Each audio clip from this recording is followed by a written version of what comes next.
we should start. Before we do so, should we maybe introduce ourselves? Because I don't think all of us are that well known.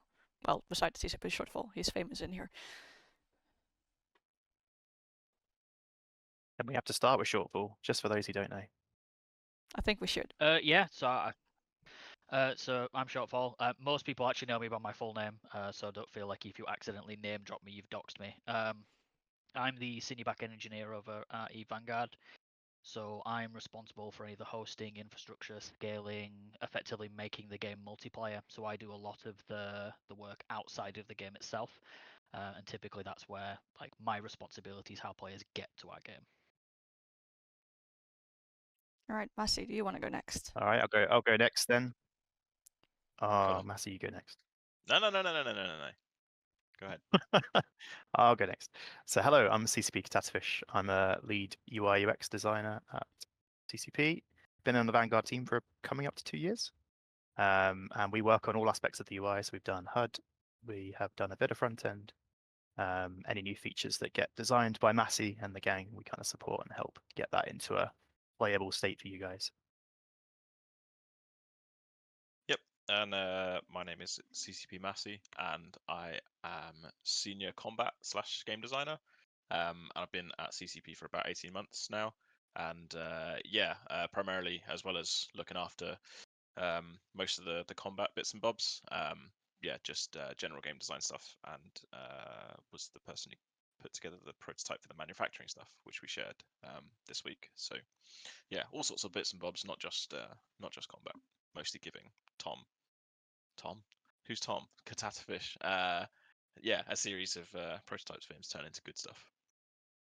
All right, I'm CCP Lumi. I actually work on the EVE Online team as a community dev, but I have been asked to hop in here today to host this Q&A as CCP Peaceful is on a train to London right now and he did not trust his internet connection. With that, I think we should just kick this Q&A off, should we? Yep, Let's do it. First question. It's just my favorite of the entire Q&A. I think we can just stop after this one. It's rather philosophical, but which one of you guys can tell me what was first during development of the Solstice event? The egg or the chipset? Yeah. So we thought about the chipsets first, but we created the eggs first. So there's no right answer. The eggs were like a secret development prototype thing that is amazing that people found it. It's so funny. While we were playing it the first time, we were like, this is fantastic meme content. It's a shame it'll not come out. And then people found it anyway. So there you go. Whether the chipsets or the eggs came first, I think we can all agree that the eggs are supreme. As they should be. So is it about who found the eggs first or who found the chipsets first? Is that how you're judging it? I mean, what's the answer to the real question? Who knows, right?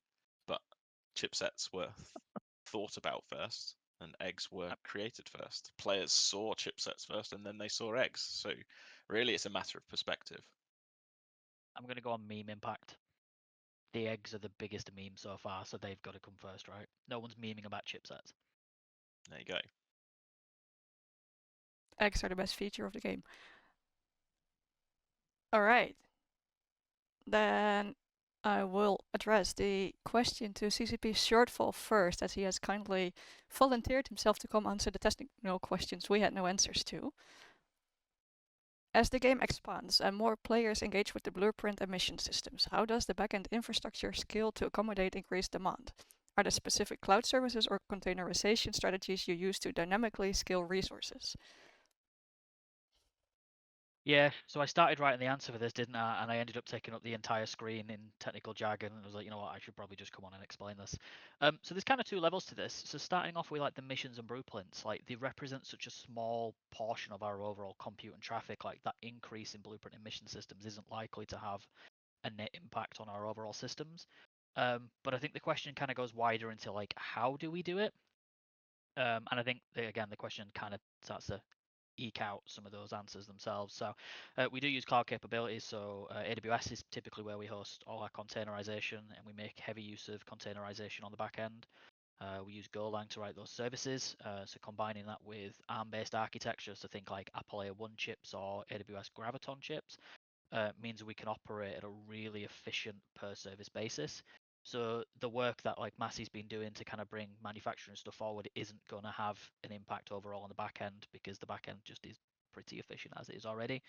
And the fact that it only takes about 15 seconds for new containers to come online to add capacity. So overall, like we've just got this massive overhead at the moment. Not to say you should try and break it, just to be clear. But all these sort of new features coming in, just they're not really a big concern for us right now. I am going to be at Eve London, so if anyone wants to reach out to me, Eve London, because I appreciate this conversation could go on for about 2 hours, as it does at FanFest every year. Feel free to just come grab me and we can have a talk about cloud-based compute and containerization and my general loathe of Kubernetes. So, hope that answers the question. I'm so glad you were here to answer that shortfall. Me I'd have too. been very sad to read that out. Yeah, it's fine. Then, while we are on the topic of Eve London, I was gonna save this for the end, but we might as well just do it now. There was a question. Can we talk with devs about future Vanguard development plans during Secret London meeting? 1, it's not very secret anymore. It has been announced. It has also been sold out. Sorry if you don't have your tickets. Yes, there will be devs at CCP London. CCP London. Well, they're always at CCP London. They will be at Eve London too. And yes, you can ask them questions, but keep in mind that they might not be able to answer everything for other reasons. And I think that were the 2 slightly off-topic questions for today. So let's get back to the topic of this Thursday's theme Thursday. 2 questions in one go.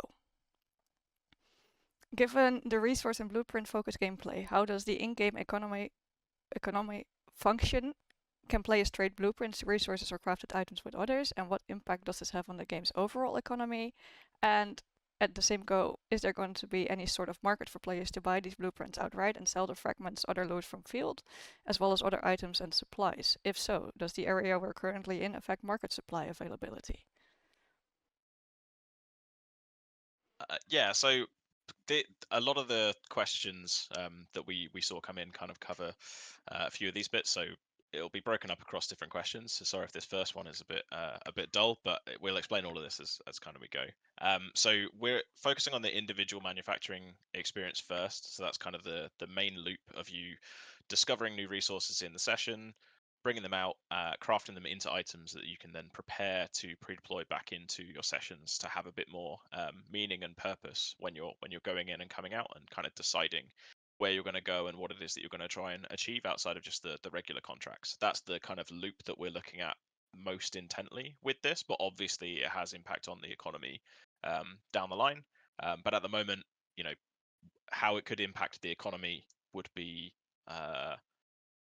jumping ahead if we hadn't made sure that the kind of more local player experience is in a good place in the first place. So trading in Vanguard is a big topic and it needs careful consideration.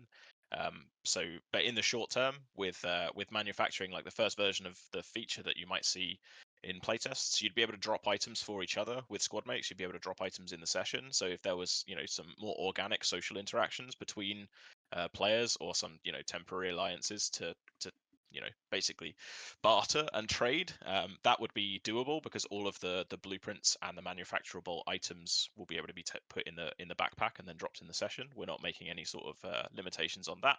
But in terms of like more global systems, that's for something further down the line. Once we're sure that this is actually the kind of thing that's going to add a lot of enjoyment to the game and acquiring items. So we often talk in the design group about like the diversification of the overall Vanguard experience between different players. So we want some players to be able to treat manufacturing and weapon customization as a key part of their game, delivering and selling highly optimized blueprints and items to those who just want to shoot stuff in the face. So being able to have that player-driven interactions with this system is a core part of where we want to go long term, but it probably won't be in the first feature, the first version of the feature that you'd see in a playtest. We want to make sure we get the smaller nitty-gritty bits right before we go wider with it. Yeah, and I think it's kind of like for free almost, that we can take these into session, we can drop them, because that functionality exists already. These blueprints and items are just like any other item. So we don't kind of do any extra work to stop that from happening. But I guess that's something that we'll monitor and just see how people use it. Okay, I hope that answers your questions, Ardanis and Neospectrum. Moving on to the next one.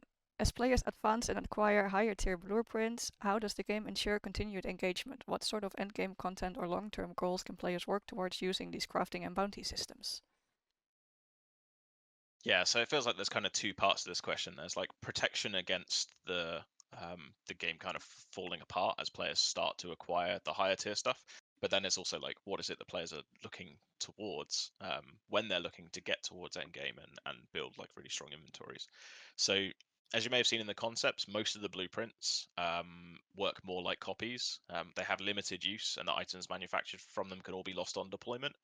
Which means that outside of like maybe specific item types or certain things that we deem make sense to be permanent, most items, weapons, suits, etc., you acquire through manufacturing are somewhat volatile. We have ideas to introduce even more volatility in fun ways, not just to take stuff away from you. But it's hard to talk about Endgame with any certainty, as the discussion thread covered it heavily, right? Like other games have suffered significantly when their community acquire high level gear and keep it forever with no sort of maintenance cost or upkeep or syncs associated with it. So especially while we're a game in pre-alpha, it serves us well to have most of the content be losable or expirable somewhat. So again, like with the first iterations of the feature, don't expect to be crafting certain items and have some sort of permanent advantage over other players. That kind of the volatility of your inventory and whether that leaks into like account progression and things like that is really important for us to look at as a game that's supposed to be persistent. So it's a case of making sure that players can lose things to keep things interesting. And as you're moving towards endgame, it's a climb where you can fall rather than just a steady sort of uptick. Yeah, and especially because the front end right now, the stash is pretty limited. It's quite a wonky interaction to kind of look at the stuff you have and organize it properly. We've not thought too much about that. So really, even if you were to try and keep this stuff long term, you're going to be fighting the amount of space you have, at least in the short term, while we work on those systems. So even if it's possible, maybe don't do it. Maybe don't do it. That sounds like a challenge to me. Alright. It's very Eve, isn't it? It is. Next up, a question from Piombo. Knowing the industry assets you're showing is just for mechanic feature concept demonstration, will you be able to use the manufacturing feature to build also stuff that is not only equipment gear? Will you be able to build entire rifles, drop suits, grenades, knives, or vehicles when the latter will be released? Will you be able to build or buy anchorable structure to set bases or automated industry for your Vanguard Eve corporation to claim also planet regions? Yeah, so the first half of the question about like, will you be able to use the manufacturing feature to build stuff that's not just equipment gear and is also, rifles and drop suits and grenades? This is absolutely the intent, right? Manufacturing is supposed to be the main system for acquiring items, so anything that could be considered customization or items will be built into blueprints and manufacturing recipes. The last part about structure and automation is kind of beyond the scope of this feature discussion, but if we were to do it, then there's no reason that we wouldn't use blueprints and manufacturing as part of the acquisition loop for it. But it's a bit early to know exactly or to be able to communicate, especially like what kind of stuff could happen long term with this. It's a yet untested system that we think we can have some confidence in because of some of the parallels we can draw with the Eve systems.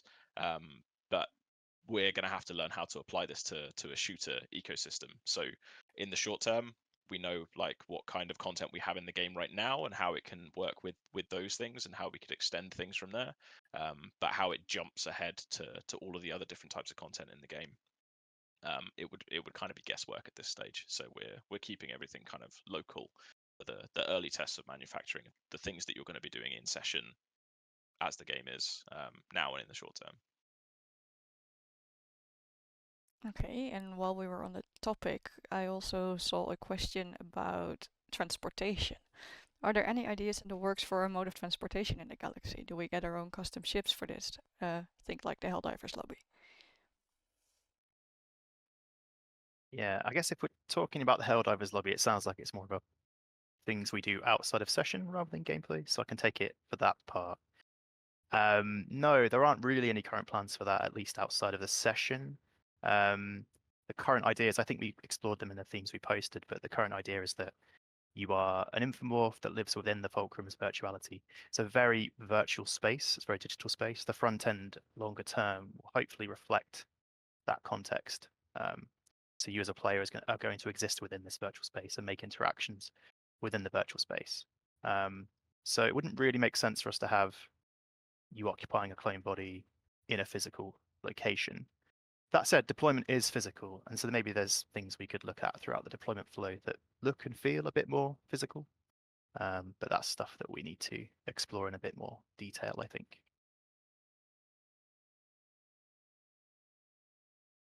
All right, then we're moving on to more questions from Neo Spectrum, who the last question also was from. He was very kind to bundle them for us. Talking about regions, Or sneaky. he assumes the region we are operating in will have an effect on loot types. Yes or no? Yeah, so that's something we're currently exploring.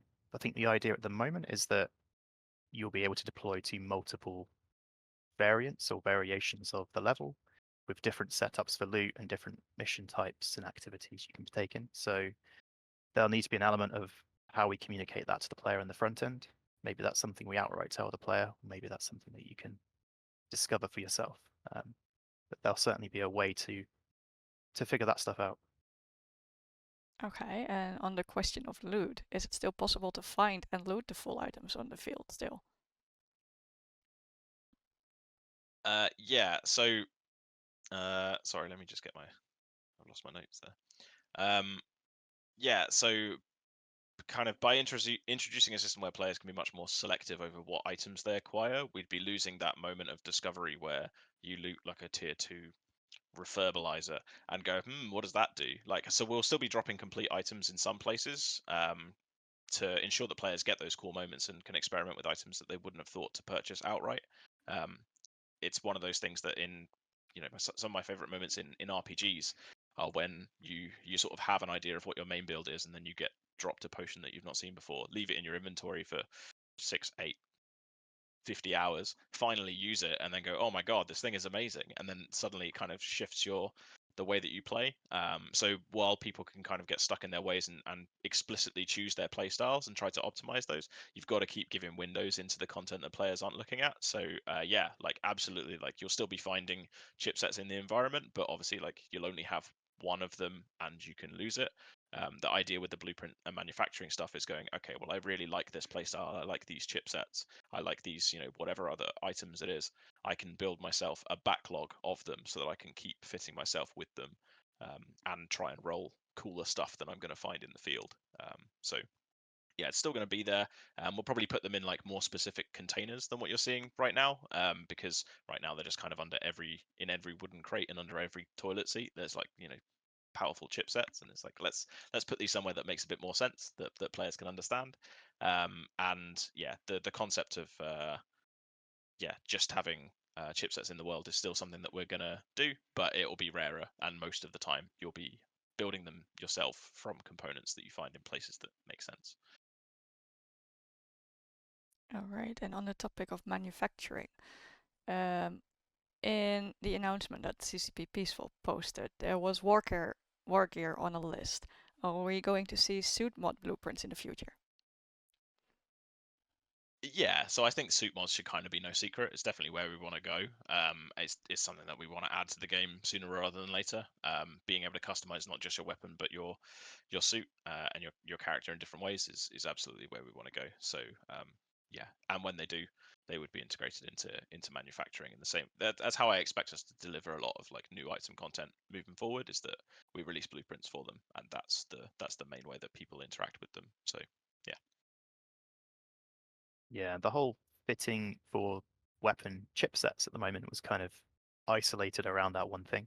As we start to add more features on, especially stuff you do pre-deployment, all of the UI UX for that stuff will have to be redeveloped and tweaked to support all the new stuff that comes in. So you can expect a lot of functionality in the front end, how we've laid things out, and the sorts of things you interact with to change quite a lot to support some of the new ideas coming in. That sounds pretty awesome.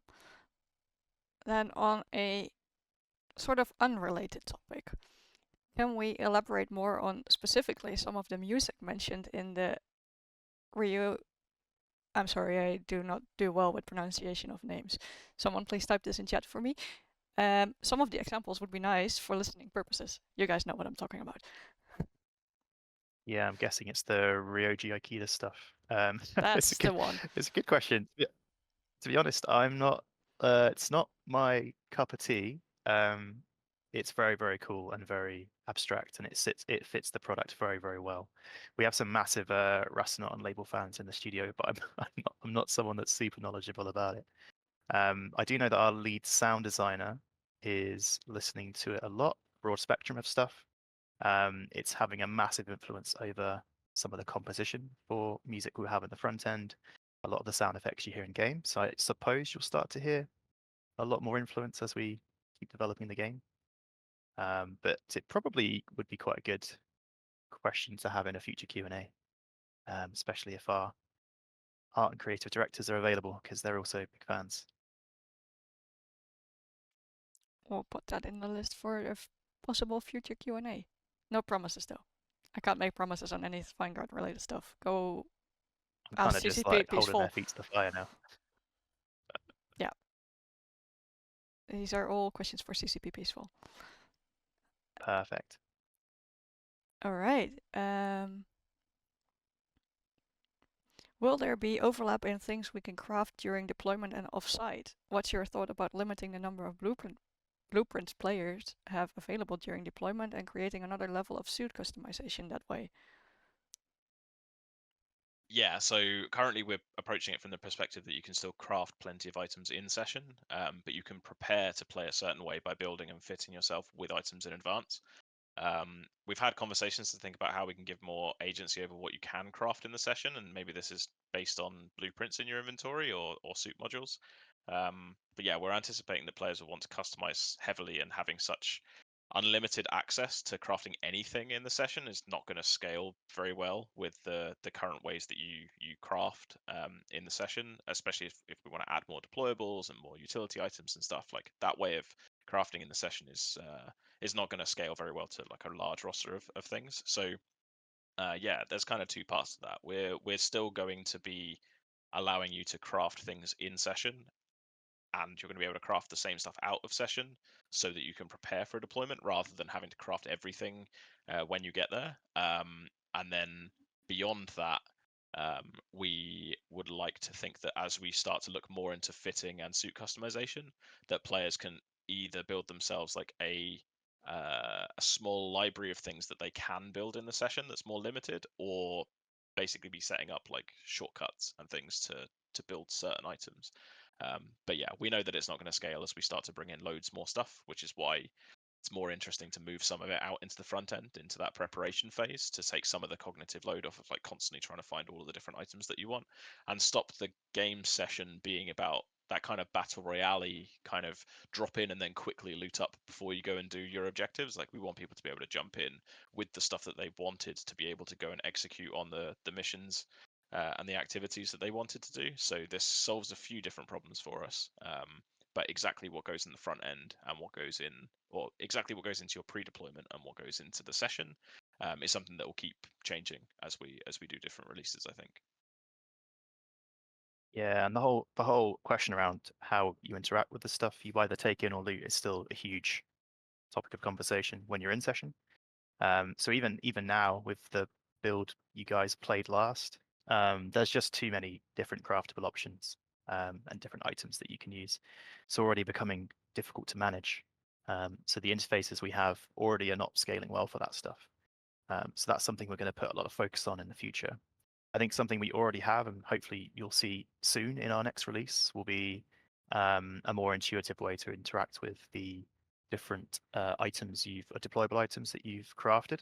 So there'll be some kind of wheel system for grabbing those and quick buttons to use and select them and deploy them, which is a good first step to making things a bit easier to get out and deploy. We want people to deploy more stuff than they currently are.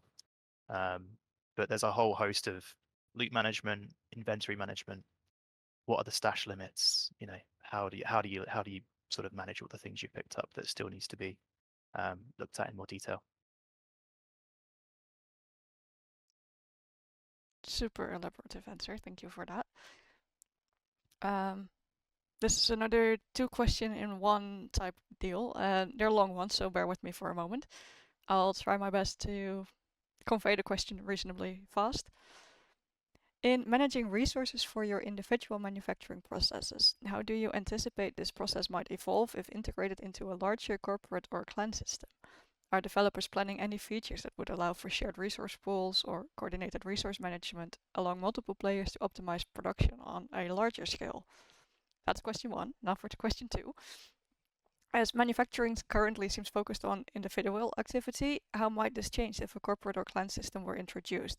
Could you see a scenario where blueprints and resources are pooled among players for collaborative projects? Are the developers considering implementing tools or features to support such cooperative manufacturing endeavors? And breathe. Yeah. So it's a big question about like where this goes once we get out of the scope of just thinking about you and your immediate squad to bigger things. The kind of boring answer is that it's something that we'd want to grow out in a staggered manner, starting with the kind of organic social interactions between squad mates and stuff that we touched on before, and just making sure that those basic things are in place to be able to drop stuff for your teammates. Like, and you know, if you're going into sessions specifically looking for certain resources because you all want to be developing something, or pooling your resources as a squad so that one person can build something, making sure that you have the tools for that. But when it comes to bigger, you know, industry aspects, it's not something that we have any kind of immediate answers for. It's that's all, for me, that's part of like the big scary question of like, how is all of the Eve integration going to work, not just from a systems point of view, but from a player experience point of view? Like, what do we actually bring over in terms of the industry and the that much kind of greater whole approach to playing the game? Currently, as a combat designer, my main priority is how this ties into individual and squad fitting for now. But the beauty of Eve is how everyone's individual and clan experiences affect the whole of the game. But I can't poke that bear myself. Like, someone smarter will have to advise on how we successfully integrate that into the larger player-driven economy down the line. So sorry, it's not the most insightful or, you know, exciting answer to the question, but the reality is that like it will keep changing and it will keep growing, and we know that that's where we would want to get to. But it has to start small and then grow from there, I think. Yeah. Just to clarify, I am also not the smart person who's going to answer that. I don't think any one of us on this call are. I think this is above our pay grade. Alright, moving on to questions we can answer. Do we already work on adding accessibility settings like font, color, size, thickness, shadow, etc., colorblindness settings and such to control the UI look, not only for the deployment UI, but for the entire game? Yeah. So yes, the short answer is we do have some of those systems. So for example, being able to apply different font sizes and UI colors is something that some of it is already supported in Unreal. Other parts we've already chosen to support it. We don't properly utilize those systems yet. Specifically, I'm thinking of the colorblind settings we have. We have the ability to recolor any of our UI colors to fit an existing color that's defined for any of the colorblind types. But we're not utilizing those currently. It'd be quite trivial for us to enable those, you know, if the demand is there and we've got time to look at that stuff. And it's good that it's been done already. But yeah, there's a kind of a mix of things that we can support but don't utilize, and then things that we can support and do utilize, like the different font sizes. We don't have sort of a list of plans of things we want to properly support. We do want to do more for accessibility in the longer term builds. So for example, things like scalable UI that should be relatively trivial for us to implement is something we would like to look at. Also, you guys have been very clear about the very primitive use of bindings that we had in our builds previously. So one of the things I've been doing over the last month or two is making sure almost everything is remappable. So you can change that in the settings and it'll persist properly. So we're going to make advances in places where the feedback is strongest and it just makes for a better game overall. But specifically, what we could do beyond that is really up to be decided on. I think there was a part of the question about changing it based on preference too, right? Colors and stuff.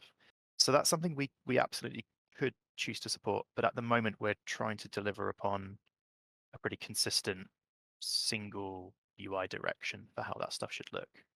I think our next release will probably have some foundations for how that could start to look, especially in the front end, where we currently don't have any real art implementation there. So you'll start to see a bit more of a vision for that stuff coming soon. But yeah, longer term, if that's something people want, we can look into it. Amazing. Just gonna shout out a comment that CCP Peaceful made in chat on the topic of remapping keybinds. He gives it a big purple heart, so I think we're all really happy with it. Thank you for that. And You're then, very welcome. can you elaborate on the depth of the crafting system depicted in the blueprint market? How do the different tiers of chipset and items impact gameplay, and what level of customization can players expect? Yeah, so this is something that we're still kind of working out in the the prototypes and things that we put together so far, and probably what you would see in the first version of the feature is basically just like wrapping up the item content that we have in the game so far and integrating it into this system of crafting recipes, manufacturing costs, blueprints, and things like that. So it's basically like the chipsets that we've seen so far, the different items that you're able to craft in the session, and some we've started experimenting with some newer stuff, but at the moment, like the depth of the crafting system is basically just having a different way to be able to acquire the items rather than necessarily the items being different. But that's something that we want to do as further explorations of the feature. We started doing some experiments with being able to kind of dynamically create items rather than them just being like completely set fixed things. So at the moment in the solstice event, you would have seen that we had like different stabilizers that were named the same, but we had variants of them with like different positive and different negative effects. We're currently starting to look at a much more interesting system that allows us to dynamically create different items with some with some basic parameters and ranges that we could integrate into the blueprint and manufacturing system. So while we plan to say that there's like multiple blueprints and multiple recipes that you could use to get to get the same item if you wanted to approach it in a different way by gathering different resources and gathering different loot. We could do the same thing where by injecting different items into the recipe, that the resulting item is different in a predictable way. So you might be able to add like you find a precious mineral and add it as part of the input, and that means that it's going to have a different or an additional positive effect to the chipsets. And the long-term goal is for this stuff to be to give a lot of uniqueness to the items, because the way that the economy will kind of end up working is that each of the items is relatively unique, and you can end up with situations where you have kind of famous or renowned items being passed around within the community because of the manufacturing efforts that have gone into building things, and then they happen to roll really well, and you're going, oh my god, we've got the the sword of thousand truths, and it's like people recognize that item and, oh, that's the person that's got it right now. Hopefully that's where we kind of end up as we continue exploring the system, and yeah, it just requires a lot of iteration and development, but the gameplay experience that we'll see in the short term will be more about like the crafting loops and interactions rather than necessarily the outputs of the rewards.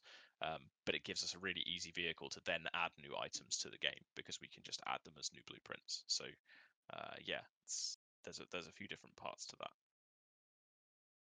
Yeah, and I think regarding the predictable unpredictability thing you were talking about, I believe the plan right now is that the UI will be quite upfront about the different variants that are possible when you acquire the blueprints. Keeps you so even before the point of acquiring it, you'll know, okay, if I were to turn this into an item on this page, what do I need? And if I were to do that, what's the range of possible options I might get for each of these different parameters? So that is something we plan to just be upfront with the player about. So at least if they, roll badly with that particular variant, at least they knew upfront what the possibilities were. So we don't really want to introduce too much surprise into that. There should be elements of randomness to it, but at the same time, it should be something the player can plan around. And like Matthew said, potentially re-roll stuff in the future.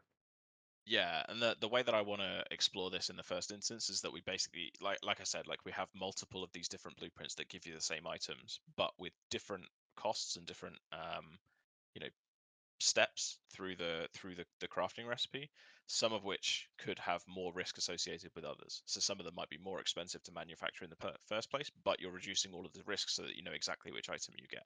Some of them might be cheaper, but they have much more variable risks, so they dump out loads of tier 1s and you're unlikely to get a tier 3, but you might want to take the chance.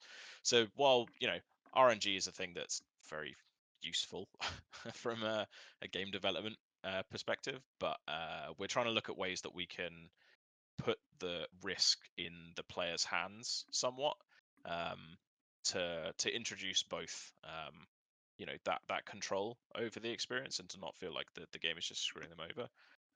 But also we can use that RNG, like I said before, to kind of just show you content that maybe you wouldn't have thought of. Like one of your blueprints could be giving you a grab bag of different chipsets, and it just happens to spit out one that you never would have built by yourself. And you go, oh, okay, well I'll use it because I've got it. And then you go, oh, actually, like this was cool because it was cheap to build and it gave me something new. So exactly what the recipes are going to work and like how consistent we try to make them is something that we're not really focusing on. We're just going, let's just give people a bunch of different ways that they could assemble these different items and then see what people gravitate towards, and kind of go from there. I think that was a very elaborate answer to Adana's question. Thank you. Next up, some blueprints, like the stabilizer chipset T3, indicate limited uses. What happens once these uses are exhausted? Can players renew or extend these blueprints, and if so, at what cost? Yeah, so currently we're working under the assumption that like blueprints just have limited charges, and once they're expired, they're expired. And if you wanted to go and if you wanted more charges of them, then you go and develop the blueprint again, and then you manufacture from it again. Obviously, the randomness or the variation elements of that would mean that either if you want to make sure that you can get the same item over and over again, then you pick a more kind of stable recipe to know what you're going to get. But the idea of like renewing or extending those blueprints at some cost is absolutely something that we could look at integrating. It's not part of the current feature planning, but I think it's a cool idea, and I think in fact there's probably ways that we could even introduce it with what we've got now, where you just have the blueprint go in as one of the inputs to a different recipe, and then it spits out a version of the blueprint that has more charges. Like there's ways that we could explore that and try it, and I think that's a good suggestion for how some of the endgame content could start to look, where players have items that they really want to hold on to, and we go, yeah, okay, well, there's got to be some cost to you holding on to it, but maybe instead of them losing it, it's just that the upkeep cost gets more expensive as the quality of those things get better, so that rich people are, people, you have those sinks at the top end to make sure that people are paying for having the cool content. But yeah, it's a cool idea, and watch this space. We'll see if we can come up with something for when you guys see it for the first time. If whenever that is. Cool, and then the other side of this same coin, will we be able to recycle blueprints back into items required to produce them, perhaps with less than 100% efficiency? Reason for asking was some blueprints could become obsolete over time and clog our inventories unless you plan for an unlimited virtual storage for Vanguard's digital assets. So from the beginning, we talked about recycling or reprocessing as a core part of this, as a way to remove unwanted trash from your currently limited stash, but also to deal with the common case, again, that was raised in the discussion thread, of needing that, if you need one more elusive component that you can't find to complete a recipe, and the RNG in the session is just not playing nicely to give you that drop. Like resources required for recipes are semi-generic, so we would be able to have you recycle out different components that aren't working for you into something that you do need. it will just be a case of like, yeah, it's if you can find the things in session, you should be going for them in session. But if you can't find them, recycle a bunch of other stuff down at some cost to get the little extra bits that you need. Yeah, it's a part of the system that we're making sure is there from the beginning, because partly because of like the stash limits that we've been thinking about. We're like, okay, this is going to be enough of a UX problem that we have to make sure that people can scrap the stuff that they don't need anymore. But also, yeah, it's a cool way that someone could turn their 100 gubbins that they're never going to use into one cool thing by doing a process of different recycles and recipes and things. So yeah, it'll definitely be part of the feature that when you guys see it.